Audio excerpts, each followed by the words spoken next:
দাঁড়ান, এই ভিডিওটা শোনার পর আপনার কান্না আপনি ধরে রাখতে পারবেন না।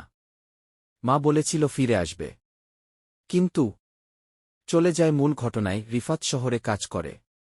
বাবার মৃত্যুর পর মায়ের একমাত্র ভরসা সেই। ছোট্ট একটা চাকরি করে দিন গুজরান করে, কিন্তু প্রতি মাসেই মার জন্য টাকা পাঠায়। মা সবসময় ফোনে বলতো, বাবা আর কতদিন, তোকে খুব দেখতে ইচ্ছে করে, ফিরে আসবি তো। রিফাত বলতো, মা একটু সময় দেও, এবার ঈদে আসব, তোর জন্য শাড়িও কিনব। ঈদের এক সপ্তাহ আগে রিফাত ছুটি নিল। ব্যাগে করে শাড়ি, মিষ্টি আর মার প্রিয় গল্পের বই নিয়ে ট্রেনে চড়ল।